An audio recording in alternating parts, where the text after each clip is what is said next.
قرآن مجید ارشاد فرماتا ہے آگے کہ وَاسْتَعِینُوا بِالصَّبْرِ وَالصَّلَاةِ، صبر اور نماز سے مدد مانگو۔ صبر کا لغوی معنی ہوتا ہے اپنے آپ کو روک لینا، مشکلات آئیں، مصیبتیں آئیں، آزمائشیں آئیں یا نفس کوئی خواہشات کرے تو اپنے آپ کو روکنا، یہ صبر ہے۔ صبر سارے کا سارا اندر کا معاملہ ہے، جو اپنے آپ کو روکنے پہ قادر ہو گیا وہ صابر ہے، اپنے آپ کو روک لے۔ سب سے زیادہ ہمیں نقصان ہماری اپنی خواہشات دیتی ہیں، ہمارا اپنے اوپر ہی قابو نہیں۔ صبر یہ ہے کہ انسان اپنے اوپر کنٹرول کرے، اپنے آپ کو روکے۔ اسی لیے نبی پاک صلی اللہ علیہ وسلم نے صحابہ سے پوچھا تھا نا پہلوان کون ہے؟ تو یا رسول اللہ جو میدان میں اترے اور اپنے دشمن کو بچھاڑ دے، تو حضور نے فرمایا نہیں، جو غصے کے وقت اپنے آپ کو قابو کر لے وہ پہلوان ہے، جو تحمل کا مظاہرہ کر جائے وہ پہلوان ہے۔ صبر کا معنی ہوتا ہے اپنے آپ پہ کنٹرول رکھنا، آپ کو کنٹرول حاصل ہو اپنی خواہشات پر بھی، اپنے جذبات پر بھی، اپنے معاملات پر بھی، آپ اس کو کنٹرول کر سکیں۔ یہی تصوف ہے، یہی طریقت ہے، یہی صوفیاء سبق دیتے ہیں۔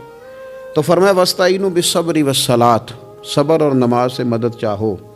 ایک صبر کرو، دوسرا بندگی کرو، مصلی پہ بیٹھ جاؤ۔ جو تمہاری مدد تمہاری عبادت کرے گی نا، جو مصلی تمہاری مدد کرے گا وہ کوئی اور نہیں کر سکتا۔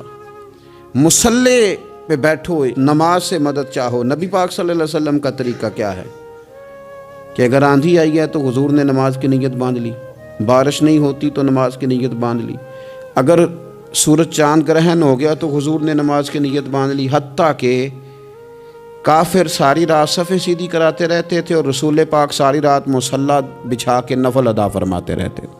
نماز سے مدد چاہیں۔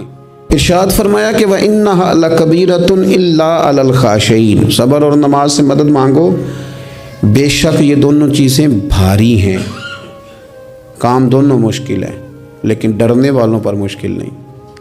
جو رب سے ڈرتے ہیں ان کے لیے مشکل ہے۔ اب مجھے اجازت ہونی چاہیے نا، یہ کہہ لینا چاہیے نا کہ کوئی شخص کہے میرا نماز میں دل نہیں لگتا، تو میں اسے کہوں کہ تو رب سے ڈرتا ہی نہیں، اصل میں تو ڈرتا ہی نہیں۔ اگر تو ڈرے تو لفظ ہی نہ ادا کرے، اللہ نے بلایا اور تو آیا ہی نہیں۔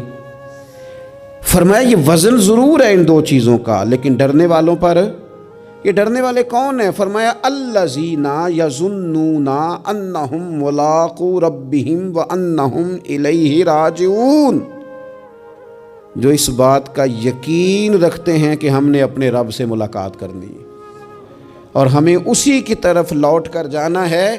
جس بندے کو یقین ہونا میں نے رب سے ملنا ہے، میں نے اس سے ملنا ہے، اسی کی طرف جانا ہے، اس کے لیے نہ نماز مشکل ہے نہ صبر مشکل ہے، اس کے لیے دونوں چیزیں آسان ہو جاتی ہیں۔ شرط یہ ہے کہ شوق ہو تیرے اندر رب سے ملاقات کا، تجھے شوق ہو۔ میرے نبی پاک صلی اللہ علیہ وسلم نے فرمایا لوگوں جو رب سے ملنے کا شوق رکھتا ہے نا، اللہ بھی اس سے ملنا پسند کرتا ہے،